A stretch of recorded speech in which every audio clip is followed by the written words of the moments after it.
We are continuing the UFC 313 fight card. Alex Pereira versus Magomed Ankalaev. Let's get right into it, but remember this Saturday is the live watch party, and I must say it again, probably the last watch party for a little while.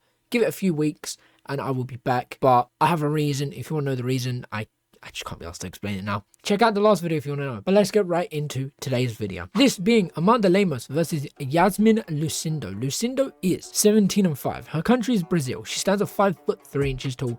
She weighed at 116 pounds in her last win, has a reach of 66 inches and a leg reach of 36 inches. While Lemos, on the other hand, is 14-4-1. Her country is Brazil as well. She stands at 5'4" tall. She weighed at 116 pounds as well in her last win, has a reach of 65 inches and a leg reach of 36 inches. Lemos is 1 inch taller and has a 1 inch reach disadvantage. Iasmin has 1 extra loss. She also has no draws, while Lemos does have 1. Lucindo also has 3 wins over Lemos. Not a massive difference between these two. Yes, there's a bit more experience coming from Iasmin and the height difference and the reach difference, but nothing too significant to go off of here. So let's move right on to win buys to see how they get it done, how they've gotten it done in their previous fights. With Lemos having a 57% KO TKO, 21% submission, 21% decision, an average fight time sitting at 10 minutes and a knockdown average of 1, while Iasmin Lucindo on the other hand had a 47% KO TKO, 18% submission, 35% decision with an average fight time sitting at 14 minutes and a knockdown average of 0. Most of their wins, both of them, are coming by knockout. They both have submission wins and they both have decision wins. Now Iasmin does have more decision wins than Lemos, but less KOs and TKOs than Lemos, and I think she has less submissions as well. But let's move on to one bit of last win by stats before we move on to anything else. We're going to start with Lemos here. She has 8 wins via KO and TKO, 3 wins by submission and 3 wins by decision, with 1 loss by decision, 2 losses by submission and 1 loss by knockout. She has 8 wins in the UFC and 4 losses. Verena Jandaroba gave her an armbar defeat in round 2 back in last year on July 20th. Mackenzie Dern, she beat her by decision. Lost to Weili Zhang by decision. Marina Rodriguez, she beat her by hooks. Michelle Waterson Gomez, she guillotine choked her.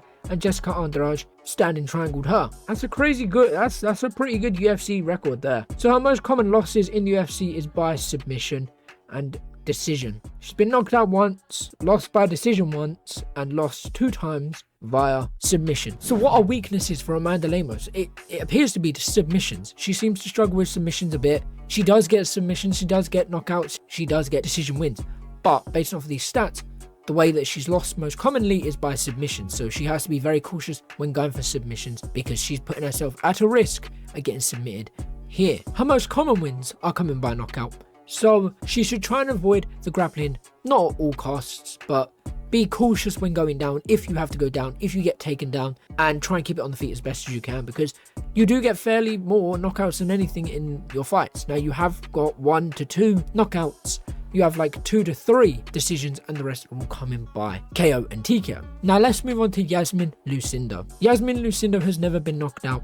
She has 8 wins by knockout, 3 wins by submission and 6 wins by decision. She has 2 losses by decision and 3 losses by submission. So both of them are having weaknesses with the grappling. She's currently 4-1 in the UFC, so a bit better than Lemos. But Lemos has had more fights in the UFC, and I think she's been in the UFC a lot longer. Yeah, look, 2022. She beat Marina Rodriguez by a decision, Karolina Kowalczyk by a decision as well, Poliana Viana by a triangle, and then a decision win. And then her first fight in the UFC, she lost. So her only loss in the UFC has been by decision. Her most common win in the UFC is a decision with 3 wins, and 1 of them being a triangle. So they both have struggles with grappling for some reason. They both do struggle. Well, I can't say Lucindo struggles with grappling. She does get a submission win.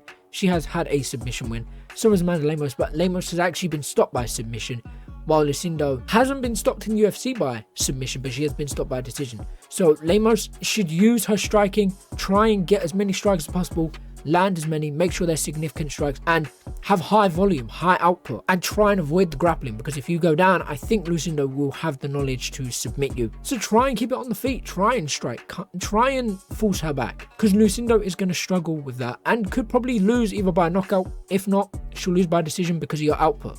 So have very high output, and try and avoid grappling. But let's move on to significant strikes to see how they performed on the feet in their previous fights. Iasmin Lucindo had an average of 4 punches landed per minute, 45% significant strikes, an average of 3 punches absorbed per minute with a defense of 66%. While Amanda Lemos, on the other hand, had an average of 3 punches landed per minute, 54% significant strikes, an average of 4 punches absorbed per minute with a defense of 44%. So based off these stats, Lucindo did a lot better in her previous fight on the feet. High defense, didn't absorb as many. Significant strikes percentage is a bit low, quite low actually, especially with the amount of punches you landed, an average of 4 punches, 3.5. While Lemos landed, yes, less. So she could have had a higher output volume, but she landed less. She had the highest significant strikes percentage, which is good, because if she can land roughly the same as Lucindo, but her significant strike percentage be up more. It depends on how many punches she lands per round. If she's landing an average of, say, 10 to 12 punches a round, and they're all significant, while Lucindo's landing 10 to 12 punches a round that ain't significant, you're going to give it to the person who's landing the more damaging shots,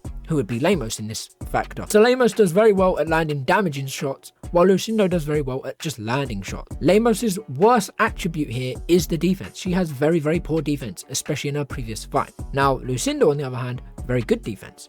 Absorbed a bit less, which is good, makes sense. Had a good defense, absorbing less, that's good. But Amanda Lemos absorbed quite a bit with the defense, so hopefully she can have a better defense in this one, and I think she will. I think she'll have a better defense in this one. You see the significant strikes percentage, you see the landed per minute. You'd like to think, okay, if Lucindo doesn't really connect with any shots that are damaging, and you defend the damaging shots compared to the little connections, you should be okay. So I still think Lemos should keep it on the feet. Lucindo, I think she'd do very well at getting on the inside, getting the takedowns, especially because the reach is so close. But Lemos needs to be very careful to defend them takedowns. But let's move on to the grappling to see how they performed in the grappling in their previous fights. With Amanda Lemos having an average of 1 takedown, 63% takedown accuracy, 61% takedown defense with a submission average of 1. While Iasmin Lucindo, on the other hand, had an average of 2 takedowns, 57% takedown accuracy, 66% takedown defense with a submission average of 0. Now, yes, they still have a submission average, but Amanda Lemos has a higher submission average. She also has a less takedown average, a higher takedown accuracy, a little bit of a worse takedown defense, which is good. Lemos needs a high takedown defense. Lucindo, a high takedown defense, because Amanda Lemos is still dangerous. I'm trying to not discredit her here. She is still very, very dangerous when it comes to grappling. But I still think Lucindo does a lot better if it goes into the grappling. Takedown accuracy though, Lucindo struggles a little bit. Comparing her to Lemos, I think she'll struggle a little bit in this one as well. I think Lemos is very good at grappling, and don't get me wrong, Lucindo is good, but I feel like Lemos will have that knowledge there that will defend the takedowns. She has the sprawl, she can defend takedowns pretty well. I think this one will be a heavy grappling match, but obviously I really want Lucindo to keep it on the feet, because I feel like if that's her way to win, that's what she needs to do. But if Lucindo is to dominate this fight, it will be on the grappling. So how do I think this fight plays out? Well, I think it does go down, and I think Lucindo does take a little bit of the advantage here. I think Lemos does very well on the feet to start us off with, and I think if it does go to a decision, I think Lemos will secure it, because she will be able to use her strikes to win the fight. I feel like she'll do more than what Lucindo will do on the ground, but I think if Lucindo can get her down and get her in the right positions, I think Lucindo wins by submission. But that's just my thoughts, my opinions, and my predictions. What do you guys think? Who do you think wins, and how do you think they win? Apart from that, I'll catch you in a bit. Take care, and peace.